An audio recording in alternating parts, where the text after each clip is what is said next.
Mm, mm. Hey, what's up? Hey, what's up, everyone? What's going on?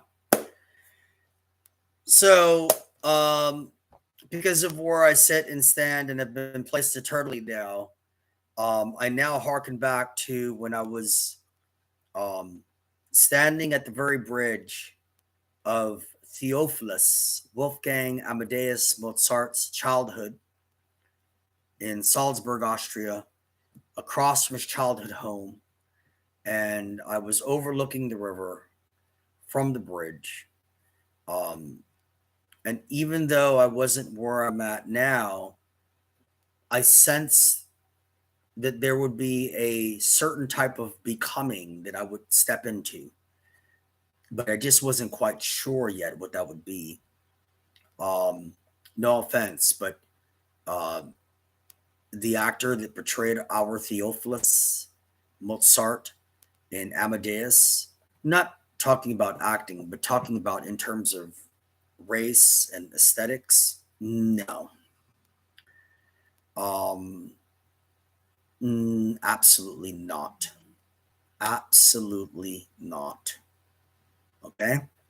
So now that I have conquered my city, the District of Columbia, the DMV region, the USA, um, all member states of the Organization of American States, the General Assembly of the United Nations, pop history, society, and culture, and the webs and threads and nets of the universe, now that I have transmutated and evolved into perhaps the greatest multidimensional, multi-genre rock pop singer and rapper ever of all time, and now that I have this DMV, DC, Maryland, Virginia, and Northeast Mid Atlantic regional Crux Crew Core pantheonic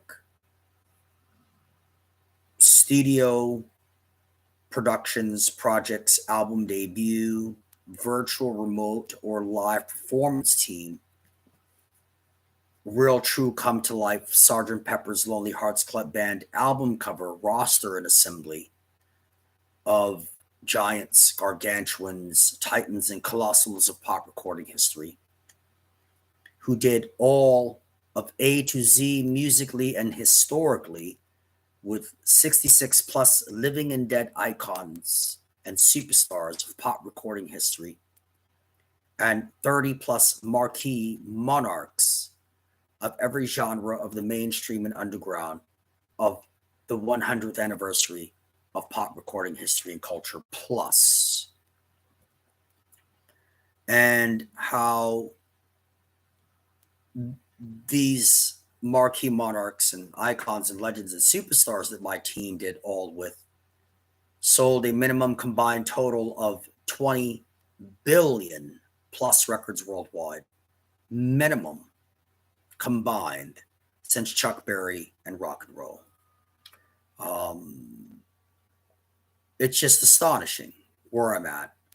And with the right-handed customized crystal glass glove that was made for this hand by one of the former clothing costume glove makers and designers for the king of pop, Michael Jackson, and his brothers, the kings of R&B soul pop, the Jacksons, 1984 Michael Jackson Thriller Jackson's Victory Tour. How I have a set list upcoming out of 6 set list anthology storyteller showcase performances, 6 set lists. I coined 5 of them.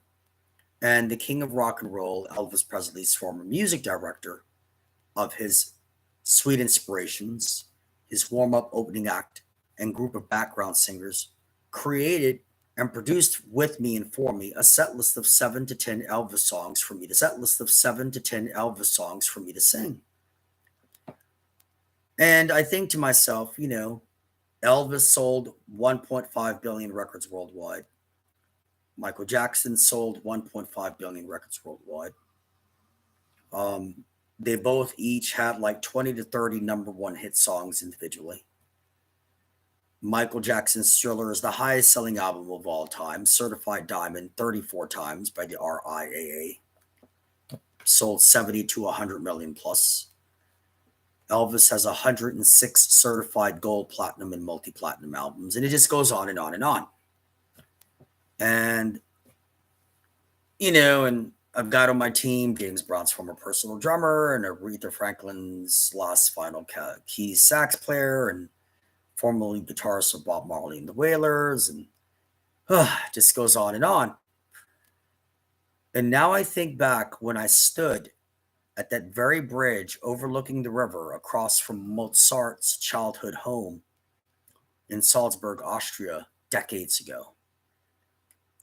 Little did I know that what I was sensing back then was who I would become throughout my lifetime after I ETS'd out of the army. Little did I know that in the footsteps and tradition of our blood brother Mozart, of the Roman, Latin, and Mediterranean blood of classic Europa, not just Germanic, tribal, or infused with the East, but speaking of the unique character that is Theophilus Mozart, which I don't find the actor that portrayed him in the movie that won all those Oscars to be a accurate racial and aesthetic reflection of Theophilus. I or Johnny Depp would have been perfect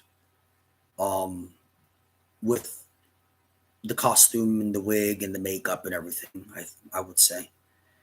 Especially when I was standing at that bridge and I was 19 to 20 years old versus what I look like now at 52 years of age. So, but I hearken back to when I stood at that bridge where it was reported that that's where he used to play, right across from his home. Okay, that's a wrap on this video log.